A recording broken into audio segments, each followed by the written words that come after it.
Religious fundamentalism is best known today in the content of Christianity, Judaism, and Islam, which makes sense given the prominence these religions have had on world affairs for centuries. But fundamentalism is not limited to the three Abrahamic faiths, nor only to monotheism. Fundamentalism also exists in the pagan community, though you often find the label Mythic Literalist used far more often. Likely to distance it from the negative perception religious fundamentalism has garnered over the last few decades due to fanatical Christians and Muslims. I myself classify as a mythic literalist or pagan fundamentalist. I believe in the myths and sacred traditions as historical events that happened in the distant past. For example, I believe Odin and his brothers Vili and V truly did kill their great-grandfather Ymir, the primordial frost giant, and use his remains to create Midgard-earth. I believe Atlas, the titan of Greek mythology, became the Atlas Mountains when Perseus, slayer of Medusa, used the Gorgon's head to turn him to stone. I believe the Trojan War, as written about by Homer and other ancient Greek writers, truly happened. For me, the myths and sacred traditions form a large part of my belief system, and I'm not shy about saying as much. For the longest time, I've seen mythic literalists mocked, ridiculed, and dismissed in the pagan community overall. The irony is pagans tend to pride themselves on being inclusive and welcoming, accepting of all paths and beliefs. But when it comes to those of us who take our myths and sacred traditions seriously as historical truth, we're not shown respect, but treated like idiots who don't know any better. This isn't to say I believe all pagans should be mythic literalists. I do not. The various branches of paganism are diverse in thought and opinion, as it should be. All I wish is for mythic literalism or pagan fundamentalism to receive the same respect as other paths do.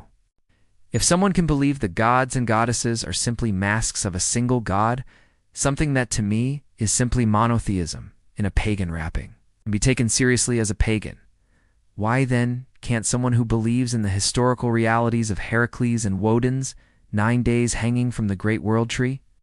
If someone can be a pagan and atheistic, where they reject divinity outright and deny the gods exist, surely those who believe not only in the reality of the gods but also in their stories should be taken seriously. One rebuttal I hear often about believing in the myths is the ancient pagans didn't take their stories literally. This is untrue. While certainly there were degrees of belief, as is the case with every religious tradition, with some seeing the stories as metaphorical or symbolic, while others see them as true events. It is false to state all our ancestors did not accept their sacred stories as true. We know some did, as Greek philosophers such as Plato and Xenophon of Colophon criticized such beliefs, with the latter even mocking Homer and Hesiod, two of the greatest recorders of myth.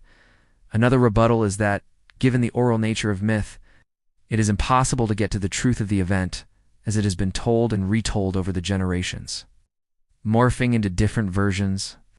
This is a good point, but I do have an answer that is, for me at least, satisfactory.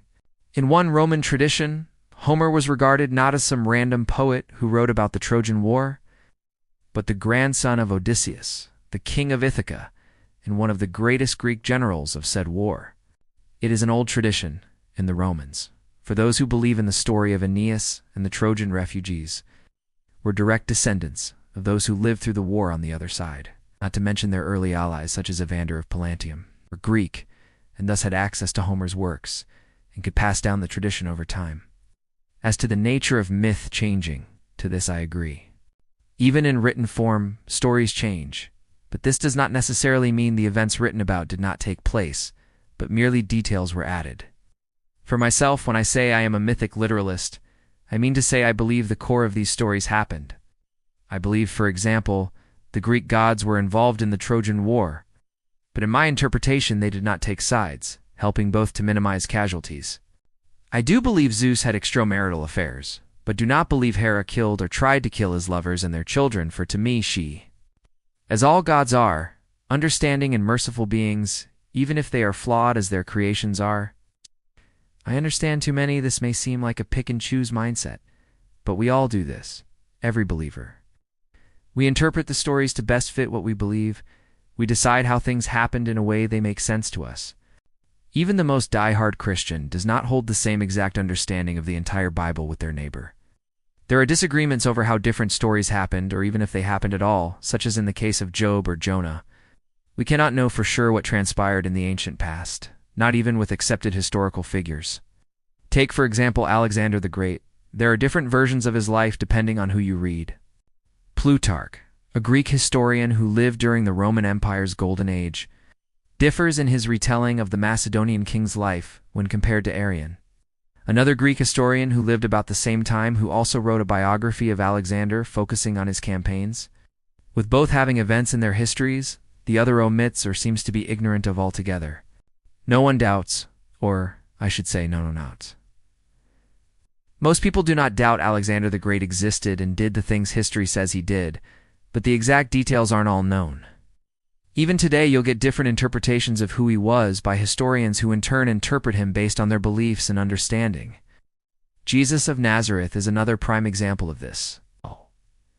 While historians generally acknowledge he existed, preached in Judea in the 1st century AD, and was executed at the hands of the Romans, beyond this, there is little agreement. Some say Nazareth didn't even exist during his time, so he couldn't have been of Nazareth.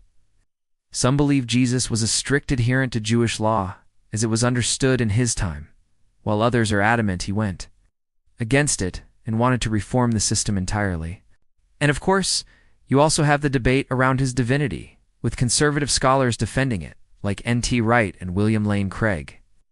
While more liberal scholars such as the late Marcus Borg and John Dominic Crossan arguing he was wholly man, a great man, but still only a man.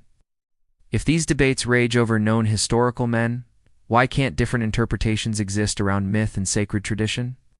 More than one interpretation can be valid. After all we can do is study the sources and come to conclusions that make sense to us on an individual level. There is no right or wrong answers when it comes to religion in my view, as, ultimately, it is a subjective thing. The only wrong answer is calling someone a fool or an idiot for holding a view you disagree with. I find atheistic paganism ridiculous. To me, being a pagan is following the old gods.